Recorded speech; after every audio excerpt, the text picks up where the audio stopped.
नमस्कार बंधुरा बर्नालीज food stories चैनले आपनादेर सबाइके स्वागत। आशा करती हूँ आप सब अच्छे होंगे, मैं भी अच्छी हूँ। तो आज मैंने एक स्नैक्स का रेसिपी लेकर आई हूँ, बहुत ही टेस्टी बनता है। तो बिना देर के रेसिपी शुरू करते हैं।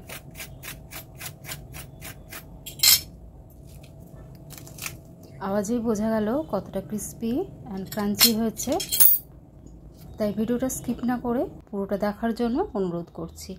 এখানে আমি 1 কাপ ময়দা নিয়ে নিয়েছি, 1/4 টিস্পুন সল্ট অ্যাড করে দিলাম। এখানে আমি 1/2 টিস্পুন জোয়ান নিয়ে নিলাম, আজওয়াইন, এটাকে একটু হাতে ক্রাশ করে দিয়ে দিলাম। 2 টিস্পুন এখানে আমি সাদা তেল দিয়ে দিচ্ছি। এবার হাতে করে ভালো করে এটাকে মিশিয়ে নেব, যাতে ময়দার মধ্যে তেলটা ভালোভাবে মিশে যায়। রেসিপিটা ভালো লাগলে অবশ্যই লাইক কমেন্ট শেয়ার করবেন। আমার চ্যানেলে নতুন বন্ধু হলে চ্যানেলটিকে সাবস্ক্রাইব করে পাশে থাকার জন্য অনুরোধ করছি। নোটিফিকেশন বেল প্রেস করবেন, যাতে আমি কোনো রেসিপি আপলোড করলে খুব তাড়াতাড়ি আপনাদের কাছে পৌঁছে যায়। ময়দাটা আমি মুঠো করার চেষ্টা করছিলাম, কিন্তু মুঠো হলো না, তাই 1 টিস্পুন তেল আমি আরও অ্যাড করলাম। এখন কিন্তু মুঠো হচ্ছে। তো এইভাবে ময়ামটা দিয়ে নিতে হবে। তো কম বেশি লাগতে পারে। এবার অল্প অল্প জল দিয়ে এটার একটা সফট ডো বানিয়ে নিতে হবে। একবারে বেশি জল দেওয়া যাবে না। আপনারা ময়দার বদলে আটাও ব্যবহার করতে পারেন, আটা দিয়ে কিন্তু এই রেসিপিটাও হতে পারে। এবার অল্প অল্প জল দিয়ে এটাকে আমি মেখে নিচ্ছি।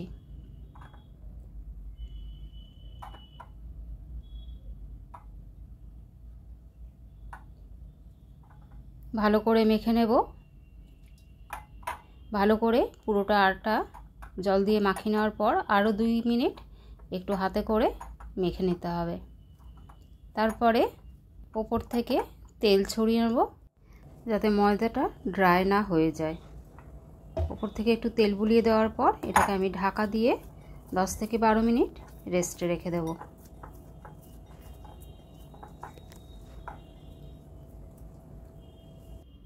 ঢাকা দিয়ে 10 থেকে 12 মিনিট রেস্টে রেখে দেব। এবার একটা বাটিতে আমি 2 টেবিল চামচ ময়দা নিয়ে নিলাম, আর 3 থেকে 4 টেবিল চামচ জল দিয়ে এটার একটা পাতলা ব্যাটার বানিয়ে নেব। লাম্পস ফ্রি ব্যাটার হবে। তো আপনাদের মনে হলো যে আমি একবারই তো ময়দা নিলাম, কিন্তু আমি অনেক ভরে ভরে নিয়েছিলাম বলে একবারই নিলাম, কিন্তু এটা 2 টেবিল চামচের সমান। তো এটার একটা লাম্পস ফ্রি ব্যাটার বানিয়ে নিচ্ছি। ব্যাটার বানিয়ে এটাকে একটা সাইডে রেখে দিলাম। এখন কড়াইতে 2 টেবিল চামচ আমি তেল অ্যাড করে দিলাম। তেলটা একটু গরম হলে এখানে 4 থেকে 5টা আমি রসুন কুচি নিয়েছিলাম, সেটা দিয়ে দিলাম। लहसुन मैंने ऐड किया है। और এখানে 2টো কাঁচা লঙ্কা আমি ছোট ছোট করে কেটে ऐड করে দিয়েছিলাম। গ্রিন চিলি ऐड किया है। একটা বড় সাইজের পেঁয়াজ দিয়ে দিলাম। एक लार्ज साइज का मैंने चॉप्ड ऑनियन डाला है, इसको थोड़ा फ्राई कर लेंगे। গ্যাসের ফ্লেমটা আমি মিডিয়ামে রেখেছি। পেঁয়াজটা একটু ভাজা হলে এর মধ্যে আমি 2 টেবিল চামচের মতো ছোটো ছোটো করে কেটে রাখা বিনস অ্যাড করে দিলাম। আবারও একটু লাল লাল করে ভেজে নিলাম। তারপরে পরিমাণ মতো নুন, হলুদ আর কাশ্মীরি রেড চিলি পাউডার আমি ऐड করে দিলাম। তো কী পরিমাণে দিয়েছি সেটা স্ক্রিনে লেখা আছে। नमक, हल्दी और कश्मीरी रेड चिली पाउडर मैंने ऐड किया है। तो अभी 2 बड़ा साइज़ का उबला हुआ आलू हम ऐड कर देंगे। 2টো বড় সাইজের সেদ্ধ করা আলু আমি অ্যাড করে দিলাম। এবার এটাকে ভালো করে মিশিয়ে নিতে হবে। আলুগুলো যেন একদম মশলার সাথে ভালো করে মিশে যায়, ততক্ষণ একটু কুক করে নিতে হবে। গ্যাসের ফ্লেমটা আমি এখন অফ করে দিচ্ছি। অফ করে এখানে আমি জিরে, ধনে, মৌরি শুকনো খোলায় ভেজে রেখেছিলাম, সেটা গুঁড়িয়ে নিয়েছিলাম, সেটা এখানে 1 টেবিল চামচের মতো দিয়ে দিলাম। यहाँ पर मैंने रोस्टेड मसाला पाउडर ऐड किया है। তো আবারও ভালো করে মিশিয়ে নেব।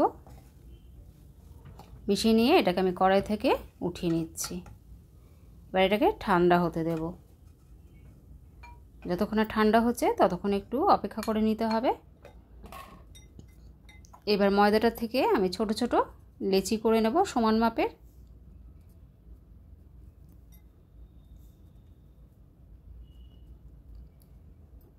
এবার ময়দাটাকে এইভাবে ঘুরিয়ে ঘুরিয়ে একটু বলের শেপে দিয়ে নিতে হবে। প্রত্যেকটা লেচিকে আমি এইভাবে গোল করে নিচ্ছি।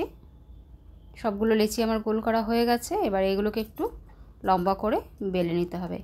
এখানে বেলার জন্য ময়দার প্রয়োজন নেই, যেহেতু আমরা তেল দিয়েছি। তো আপনাদের যদি লাগে তাহলে ব্যবহার করতে পারেন ময়দা বেলার সময়। এটা কিন্তু খুব একটা বেশি মোটা করে বেলা চলবে না, একটু পাতলা বেললেই ভালো। তারপরে এখানে আলুর স্টাফিংটা অ্যাড করে দিচ্ছি। আলুর স্টাফিংটা একটু এইভাবে শেপ দিয়ে নিতে হবে।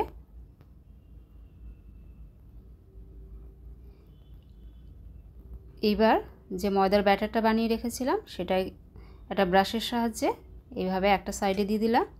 এবার এই সাইডটাকে উঠিয়ে এনে আধা কভার করে দেব।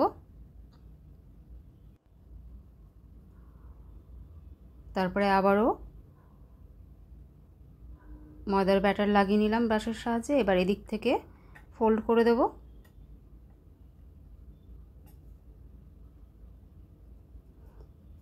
কিভাবে ফোল্ড করছি একটু দেখে নেবেন। তো এদিকটাও ফোল্ড করে দিচ্ছি। এবার এটাকে আমি উল্টে নেব।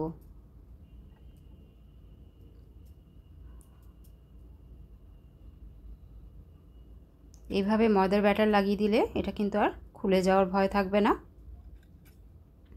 এভাবে সবগুলোকে আমি বানিয়ে নিচ্ছি। তো এগুলো যেখানে রাখবেন তার আগে সেই প্লেটটার ওপরে একটু ময়দা ডাস্ট করে নেবেন, তাহলে এগুলো লেগে যাওয়ার ভয় থাকবে না। এখন গ্যাসের মধ্যে একটা কড়াই বসিয়ে নিয়েছিলাম, তার মধ্যে আমি কিছুটা পরিমাণ তেল দিয়ে দিয়েছিলাম। তেলটা হালকা গরম হওয়ার পর আমি এই যেগুলো বানালাম সেগুলো দিয়ে দিলাম। এবার ওপর থেকে হালকা হালকা করে একটা হাতার সাহায্যে তেল ছড়িয়ে দেবো। গ্যাসের ফ্লেম কিন্তু লো আর মিডিয়ামের মাঝখানে আছে, হাই ফ্লেমে দেওয়া যাবে না। এভাবে আস্তে আস্তে কিন্তু দুটো সাইড একটু লাল লাল করে ভেজে নিতে হবে। ভাজতে একটু সময় লাগবে, ধৈর্য ধরে ভেজে নিতে হবে। গ্যাসের ফ্লেম লো টু মিডিয়ামের মাঝখানে রাখতে হবে। আর যখন এই স্ন্যাক্সগুলো দেওয়া হবে তার আগে কিন্তু তেলটা একদমই হালকা গরম হতে হবে। তো এইভাবে আমি সবগুলোকে লাল লাল করে ভেজে নেব। এটা কিন্তু খেতে দারুণ লাগে, একদম মুচমুচে হয়। হালকা হালকা এর মধ্যে কালারটা চেঞ্জ হচ্ছে। এবার এগুলোকে আমি উঠিয়ে নেব। দু পিঠে আমার লাল লাল করে ভাজা হয়ে গেছে। এখন এগুলোকে আমি উঠিয়ে নিচ্ছি। এবার এগুলোকে আমি সার্ভ করে নেব। এটা কিন্তু যখন তখন খাওয়া যেতে পারে এবং বাচ্চাদের টিফিনেও দেওয়া যেতে পারে, চায়ের সাথেও খাওয়া যেতে পারে। এখানে আমি এগুলোকে সসের সাথে সার্ভ করেছি। আপনারা চাইলে গ্রিন চাটনি দিয়েও খেতে পারেন বা এমনি এমনিও কিন্তু খেতে দারুণ লাগে। তো এইভাবে অবশ্যই একবার বানিয়ে দেখবেন, খেতে কিন্তু দুর্দান্ত হয়। তো আমাকে কমেন্ট করে জানাবেন। রেসিপিটা বেশি ভালো লাগলে অবশ্যই ফ্রেন্ড অ্যান্ড ফ্যামিলির মধ্যে শেয়ার করে দেবেন। সবাই ভালো থাকবেন। দেখা হচ্ছে পরের ভিডিওতে।